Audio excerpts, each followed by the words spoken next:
ఆంధ్రప్రదేశ్ చరిత్రలో ఒక సువర్ణాధ్యాయాన్ని లిఖించడానికి ఒక పక్క మన మాన్య ముఖ్యమంత్రి నారా చంద్రబాబు నాయుడు గారు, అట్లాగే కూటమి ప్రభుత్వం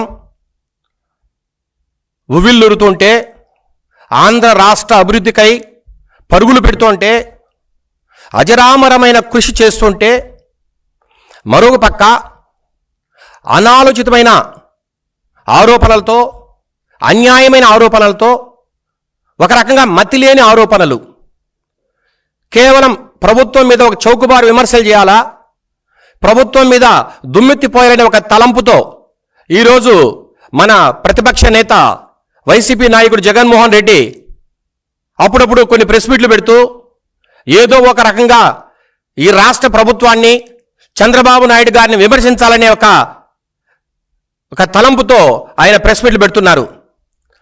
దాంట్లో భాగంగా ఈ మధ్య కాలంలో ఒక 4 రోజుల కిందట ఆయన ప్రెస్ మీట్ పెట్టినప్పుడు డ్రగ్స్ సంబంధంగా కొన్ని వ్యాఖ్యలు చేశారు. మేము కొన్ని విషయాలు సూటిగా స్పష్టంగా ఈ రాష్ట్ర ప్రజలకు తెలియజేయాలనుకుంటున్నాం ఈ ప్రెస్ మీట్ ద్వారా.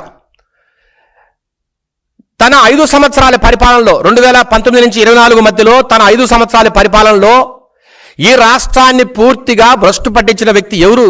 జగన్ రెడ్డి. నువ్వు కాదా? రాష్ట్రములో ఇల్లీగల్ మద్యాన్ని ఏరులే పారించావు. గంజాయి, రకరకాల డ్రగ్స్ను కాలేజీలకు, యూనివర్సిటీలకు సరఫరా చేయించింది నువ్వు కదా.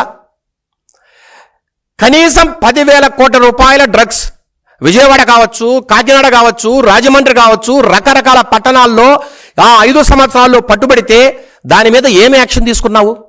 అసలు అంత భారీ ఎత్తున డ్రగ్స్ పట్టుబడ్డాయంటే ఏ రకంగా డ్రగ్స్ ఈ రాష్ట్రంలో ముందుకు పోతున్నాయో ఒకసారి అర్థం చేసుకోవాలా.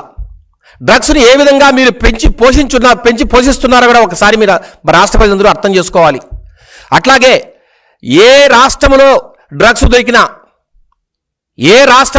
దొరికినా దాని మూలాలన్నీ కూడా ఆంధ్రప్రదేశ్కే చూపిస్తున్నాయంటే ఆ 5 సంవత్సరాల కాలంలో ఏ రీతిన మన రాష్ట్రంలోనే కాదు డ్రగ్స్ను వేరే రాష్ట్రాలకు కూడా సరఫరా చేయించి, వేరే దేశాలకు కూడా మీరు ఎక్స్పోర్ట్ చేయించి, ఈ రాష్ట్రంలో ఒక డ్రగ్స్ సామ్రాజ్యాన్ని సృష్టించి ఈరోజు మీరు కథలు చెప్తున్నారంటే ఎవరైనా నమ్ముతారా? జగన్ రెడ్డి, ఒక్కసారి రాష్ట్ర ప్రజలందరూ ఆలోచించండి.